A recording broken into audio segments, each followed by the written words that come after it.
दोस्तों, मैं विपिन यादव बात करने जा रहा हूं। 12 लाख की मूवी ने बना दिया था इतिहास, और वो इतिहास भी ऐसा बनाया जो इतिहास के पन्ने पे हमेशा याद रहेगा, हमेशा अमर रहेगा।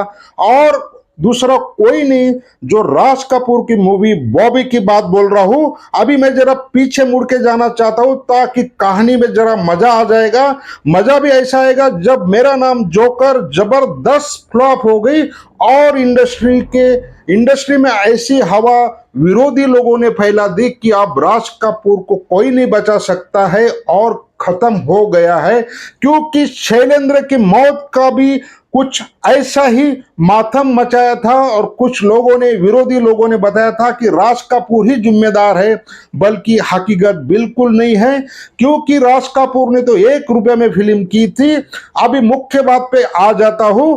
क्योंकि शैलेंद्र के साथ जय किशन की भी डेथ हो चुकी थी और राज कपूर मेरा नाम जोकर के जबरदस्त फ्लॉप के बाद, फ्लॉप मतलब उन दिनों कोई फाइनेंसर नहीं थे, कोई कॉर्पोरेट फाइनेंसर तो थे, तो राज कपूर अपने अंदाज में फिल्म बनाते थे, लेकिन कोई कॉर्पोरेट कंपनी नहीं होती थी, तो जितनी जमा पूंजी थी मेरा नाम जोकर में लगा दी थी। और जब मेरा नाम जोकर जबरदस्त फ्लॉप हो गई तो राज कपूर के पास कोई विकल्प नहीं था छोटी फिल्म बनाने का, वो भी किसको हीरो लिया जाए।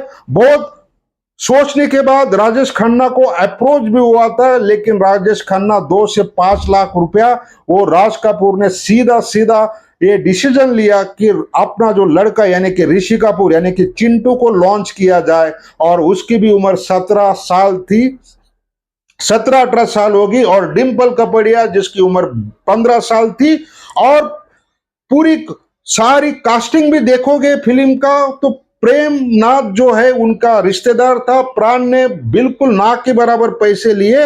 अब और एक और विरोधी लोगों ने घोषणा जब राज कपूर ने कर दी कि लक्ष्मीकांत प्यारेलाल रहेंगे, तो शंकर, जय किशन के शंकर को बहुत बुरा लगा और हसरत जयपुरी का भी पत्ता साफ हो गया था।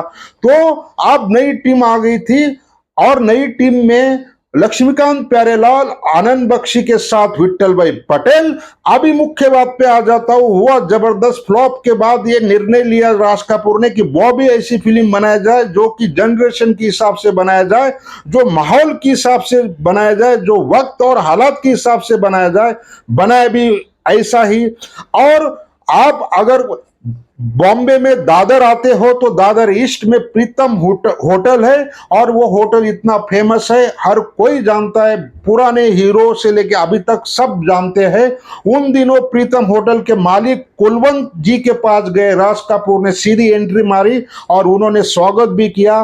तो उन्होंने बड़े आराम से कहा कि मुझे 3 महीने के लिए 3 रूम चाहिए, एक तो मेरे लिए, एक तो राइटिंग टीम के लिए, एक तो म्यूजिक के लिए। और बिल्कुल कुलवंत जी ने बड़े स्वागत से कहा, बड़े उनको इज्जत देते हुए कहा कि राज जी 3 महीना नहीं 6 महीना मैं आपको दे सकता हूं, कोई दिक्कत वाली बात नहीं। और जब ये इंडस्ट्री में हवा चली कि म्यूजिक के लिए लक्ष्मीकांत प्यारेलाल और आनंद बख्शी, विट्ठल भाई पटेल और लता मंगेशकर और सारे के सारे।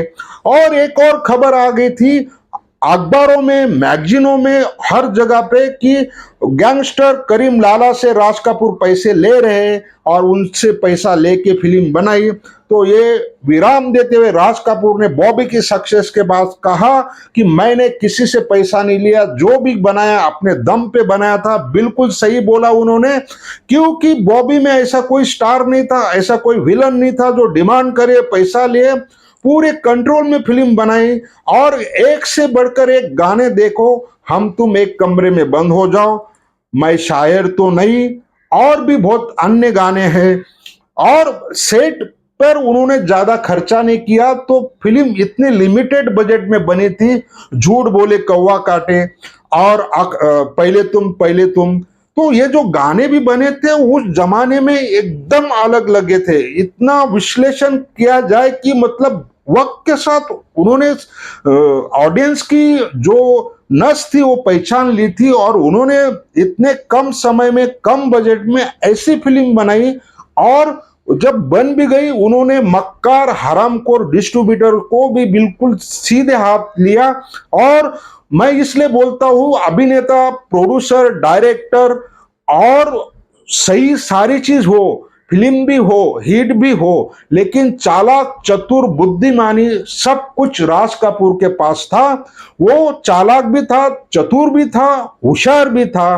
तो इस बार उन्होंने मार्केटिंग में ऐसा नजर रखी कि जो गया हुआ पैसा फिल्म लाइन से जल्दी आता नहीं, लेकिन राज कपूर ने पूरा का पूरा पैसा वापस लाया और उसके साथ 50% से भी ज्यादा मार्जिन का प्रॉफिट भी अपने पास रखा।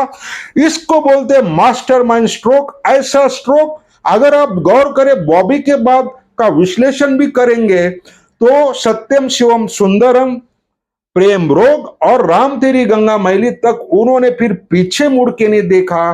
तब उनको अंदाजा हो गया। तो मेकिंग के साथ स्मार्ट होना बहुत जरूरी है। जो हिट हो जाती है, जो डिस्ट्रीब्यूशन का जो कमाल था, उन्होंने बिल्कुल मेंटेन रखा था। अगर गौर करेंगे तो 50 के दशक से 60 के दशक से 70, 80 और 90 के 87 मतलब 86 तक अगर राम तेरी गंगा मैली तक का भी विश्लेषण देखोगे तो राज कपूर के जीवन में अप डाउन हुआ, लेकिन खत्म नहीं हुए। उन्होंने शोमैनशिप को बिल्कुल मेंटेन करके रखा और लास्ट तक करके रखा। यह बड़ी बात है। और उस ऊंचाई तक ना कोई डायरेक्टर पहुंचा है, कोई प्रोड्यूसर पहुंचा होगा, कितने लोग पहुंचे होंगे वो तो विश्लेषण का विषय है। लेकिन अभिनेता के साथ सारी चीज उन्होंने कंट्रोल में भी कर ली। पहले दौर की पिक्चरों में भी अभिनेता के तौर पर और बाकी के दौर में डायरेक्शन के तौर पर, इसलिए उनको शोमैन कहलाते थे। और एक सटीक विश्लेषण के लिए मैंने अपने काफी मेहनत की, और इसको लाइक शेयर नहीं बनेगा तो मजा नहीं आएगा।